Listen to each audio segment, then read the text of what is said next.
Good morning, welcome back to my channel Atasi Das ব্লগে তোমাদের অনেক অনেক শুভেচ্ছা। কেমন আছো? ভালো আছো? আমিও ভালো আছি।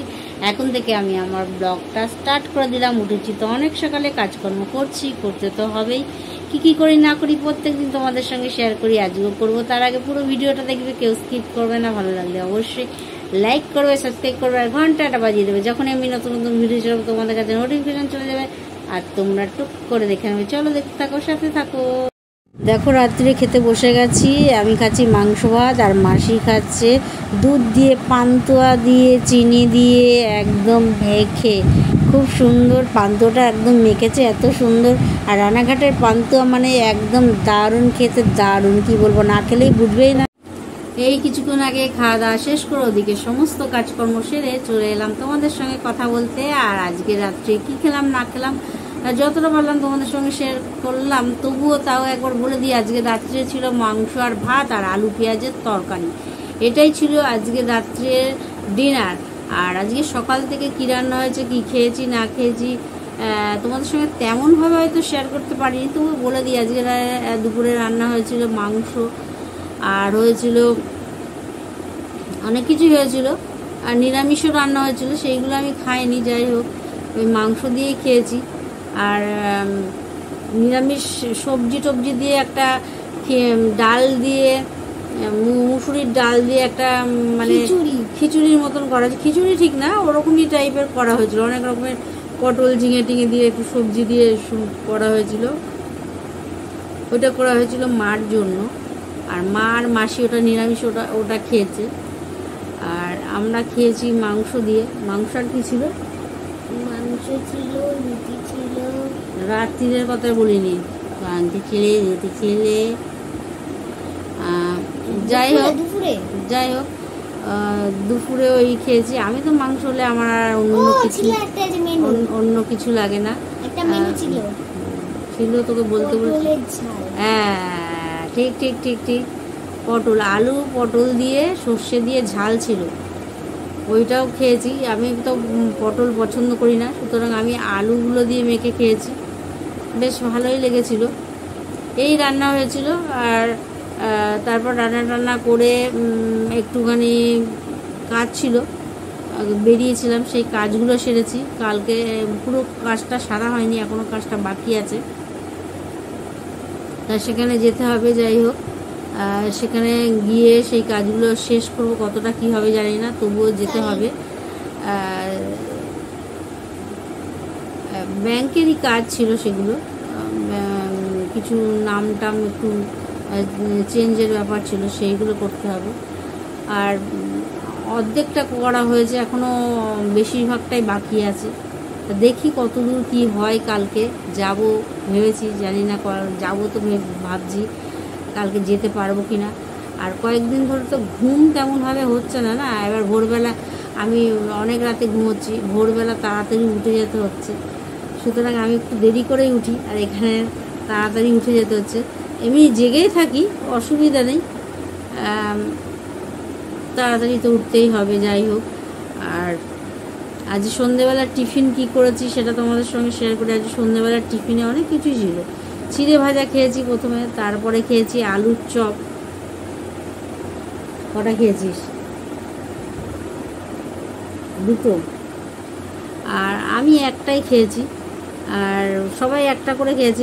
লাস্টে দুটো এক্সট্রা ছিল, ওটা মনে হয় দিদি ভাত দিয়ে খেয়েছে। আর ও কিন্তু আলুর চপ দিয়ে ভাত দিয়ে খেতে খুবই ভালোবাসে। সুতরাং এই ছিল আজকে সন্ধ্যেবেলা। ও খেয়েছিল দুধ বিস্কুট, এগুলো খেয়েছিল। আর মাকে দেওয়া হয়েছিল প্রথমে চা বিস্কুট দেওয়া হয়েছিল, তারপরে একটুখানি মানে পটি হচ্ছে আর ঠিক মতন ক্লিয়ার হচ্ছিল না বলে একটু গরম গরম, মানে ওটাকে কী বলে, ইনশোর, ওইটা দেওয়া হয়েছিল। হ্যাঁ, ইনশোর দেওয়া হয়েছিল, কিন্তু খেতে চাইছিল না। যাই হোক, দেওয়া হয়েছিল। রাত্রি করে না দেওয়াই ভালো, দিনের বেলায় খাওয়া ভালো। রাত্রিতে দিন ওটা মানে বিকেল টাইপেরই দেওয়া হয়েছিল। আর চোখে দেখো ঘুম ভর্তি। সেটাই যে একজন হাই তুলেই যাচ্ছে, সেই জন্য আরো যেন আমার বেশি করে ঘুম পেয়ে যাচ্ছে। আর মোটামুটি এখন সবাই ঘুমিয়ে পড়েছে, রাত অনেকটা হয়ে গেছে। মানে এখানে অনুযায়ী এই রাত 10টা বাজে হুইসেল পরে খাওয়ার, এই 10টার সময় খাওয়ার, 10টা থেকে 10:30টার মধ্যে খাওয়ার পরে যেই রাতটা এখন হয়েছে, তো ওটা অনেক রাত। এখানে অনুযায়ী অনেকটা রাত। আমাদের ওখানে হলে এটা কিছুই রাত ছিল না, কিন্তু এখানে অনুযায়ী অনেকটাই রাত। তা আজকে ওই অনেকটাই রাত হয়েছে, ছাদে উঠেছিলাম, ছাদে উঠেছি, দেখছি ছাদে বৃষ্টির জল, তো ছাদটা একটুখানি খালি পায়ে যদি ছাদে হাঁটা যায় পায়ে তলে কাদা হয়ে যাচ্ছে, কাদা মানে ময়লা জমছে। সুতরাং ছাদে ওই জন্য বেশিক্ষণ ওয়েট করিনি, ছাদ থেকে চলে এসেছি। ওয়েদারটা এমনই বলে দিই, ওয়েদারটা সকালের দিকে যতটা বৃষ্টি হয়েছে, সন্ধ্যের দিক থেকে মানে এই বিকেলের পর থেকে সন্ধ্যের থেকে এই রাত্রিরেও মানে বৃষ্টি বেশ ভালোই বৃষ্টি হয়েছে, পুরো ভেজা ক্যাতক্যাতে, উঠোন বাড়ি একদম পুরো ভেজা ভেজা। আর আমের কথা বলি, গাছে এখনও আম রয়েছে, হ্যাঁ খুব বেশি আম নেই, আমরা চোখে দেখতে পাচ্ছি 10-12টা, কিন্তু ভেতর আম রয়েছে। সেই আমগুলো একটা একটা করে পড়ছে ধপাস করে, আর পড়েই ফেটে যাচ্ছে, ছিটকে মিটকে এদিক ওদিক করছে। আম এখনও রয়েছে, যেই কটা গাছের ওপরে আম, ছাদের ওপরে আম রয়েছে, সেই আমগুলো পেরে নিলে হয়তো পড়ে এভাবে নষ্ট হতো না। যাই হোক, কালকে যদি সকাল সকাল বৃষ্টিটা না হয় তাহলে ছাদে উঠবো, আর ছাদে যে কটা আম বাকি আছে সেই কটা সব কটা পেরে নেবো। কেননা মা খেয়েছে আম, গাছের আম বেশ ভালো মতন খেয়েছে, কিন্তু এখন মানে মাঝখানে কয়েকদিন আম দেওয়া হয়নি। এখন আজকে আবার বলছিল একটা আম কেটে দিতে, আমি দিইনি। পায়ের ব্যথাটা রয়েছে, ওটা না কমলে যদি আম খেলে আবার বেড়ে যায়, যদিও মিষ্টি আম, টকের কোনো ব্যাপার না, কিন্তু সেই জন্য দিইনি। আম খেলে যদি পেকে রেখে যায় বা বেড়ে যায় জিনিসটা, তাই এই হলো ব্যাপার। আর তুই কিছু বলবি?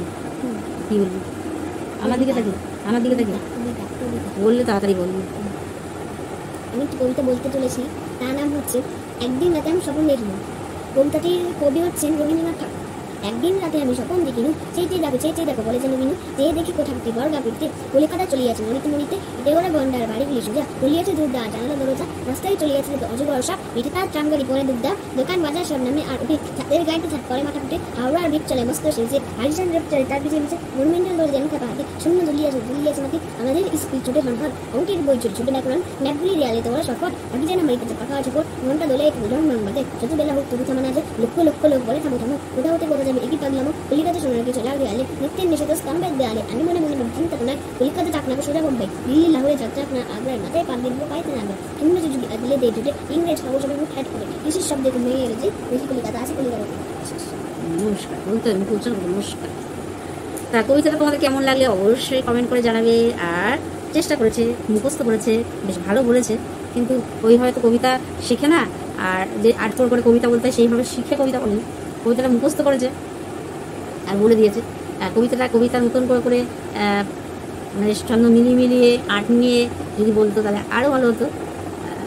তাও তোমরা উৎসাহ দিও, আস্তে আস্তে কবিতাটা বেশ ভালো বলতে শিখে যাবে, যে কীভাবে বলতে হয় না বলতে হয়। যদিও কবিতা স্কুলে মানে কবিতা ক্লাসে ভর্তি হয়নি, নিজে শিখে যাবে আস্তে আস্তে। তা এই ছিল আজকের কবিতা, এই একটা কবিতাই, কারণ এখন ওকে বলতে দিলে ওর হর করে কবিতা বলতেই থাকবে, আর শেষ হবে না। সুতরাং ব্লগটাও অনেক বড় যাচ্ছে, আর যদি কবিতা সারাদিন ধরে কবিতা বড় বলতে থাকে তাহলে তো ব্লগটা অনেক বড় হয়ে যাবে, তোমাদের দেখতেও অসুবিধা হবে। আর আজকে এখন ওই ঘরে সবাই ঘুমিয়ে পড়েছে, আর মাও ঘুমিয়ে পড়েছে, জানি না ঘুমিয়েছে কতটা কি, বলছে তো ঘুম আসছে না। আর রাত্রে খেয়ে দিয়ে উঠে ওইদিকে সমস্ত কাজকর্ম বলতে দাঁত ব্রাশ করে হাত মুখ ধুয়ে একদম চলে এসেছি, কেননা দিদি বেশ খেয়ে দিয়ে উঠেই শুয়ে পড়ে, তারপর আমি আস্তে ধীরে কাজগুলো করি, আমার কাজগুলো, এমনি কোনো কাজ নেই, ওই দাঁত ব্রাশ করা। আর ও এখনও কিন্তু জেগে আছে, কালকে স্কুল আছে, যেহেতু ও দুপুরবেলা খেয়ে দিয়ে উঠে বিকেলে ঘুমিয়েছে, তারপর সন্ধ্যেবেলা উঠে দিদি নিয়ে এসছে, পড়তে বসেছে, সুতরাং ওই জন্য যেহেতু আজকে দুপুরের দিকে খেয়ে দিয়ে উঠে ঘুমিয়েছে বলে এখনও কিন্তু জেগে আছে, ঘুম পাচ্ছে না। আর যদি না ঘুমোতো তাহলে কখন ঘুমিয়ে পড়তো। যাই হোক, আর চলো আর বেশি বকবক করবো না, কারণ বেশি বকবক করলে ব্লগটাও বড় হয়ে যাবে, তোমাদেরও দেখতে অসুবিধা হবে। সুতরাং বকবক বেশি নয়, এই যে ইনি বসে আছেন, নাহলে এই যদি আমি বকবক করতে থাকি উনিও বসে শুনবেন। এই ব্লগটা শেষ করে দিলে তারপর বলবো ঘুমিয়ে পড়, কালকে স্কুল আছে, স্কুলে যেতে হবে। আজকে তো সোমবার ছিল, স্কুলে গেছিলো, স্কুল থেকে এসে মানে সারাদিন যে যুদ্ধ চলছে, সারাদিন মানে পড়াশোনা নেই, ওই স্কুলে যাওয়া মানে ওইটুকুনি পড়াশোনা, ওই ম্যাম এসে পড়ায়, ম্যাম এসে পড়লে তারপর কি বাড়িতে পড়তে হয় না নিজে না, বাড়িতে কি পড়িস, ওই ম্যাম এসে বসে বসে দেখে লিখিস। প্রশ্নটা কি আবার বলে দিচ্ছি, তাই জন্য খোলা লাগবে নাকি দেখে আমি প্রশ্নগুলো টুকছি তুই আমার মিথ্যে কথা বলতে স্বভাব হয়ে গেছে না, একদম বলছে না মিথ্যে কথা বলে না, তুই ওইটা গদ্যটা ওইটা করবি, করে না দেখে যেটুকুনি মুখস্থ হবে সেটুকুনি লিখবি, দেখে কেন লিখবি, তোকে স্কুলে টাস্ক করতে দেবে, তুই ওটা দেখে করবি। আর দিদিমণিরা কি বলেছে, তুই এই লেখাটা বাড়িতে গিয়ে বসে বই দেখে খাতায় লিখে নিয়ে আসবে, বলেছে? তোকে পড়াটা কেন দিয়েছে? পড়াটা দিয়েছে পড়ে মুখস্থ করতে, বুঝে ওটা লিখতে। এই হলো ব্যাপার। তোমরা একটু কিছু বলো, ও যে ওদেরকে দেখলে কে এটা কী করে, ভালো করে না মন্দ করে। যাই হোক চলো আর বেশি বকবক করবো না। মোটের উপর দিনটা বেশ মোটামুটি ভালো কাটলো, আর আজকের দিনটা তো বেশ ভালোই কাটলো, কেননা আজকে আর মার সঙ্গে দেখা করতে যেতে হয়নি, মা এখানেই রয়েছে। যাই হোক একটু এখন অনেকটা ভালো আছে, তাই মনটাও একটু ভালো। চলো আর বেশি বকবক করবো না, আজকের মতো ব্লগটা এখানেই শেষ করি। Good good night. নাইট।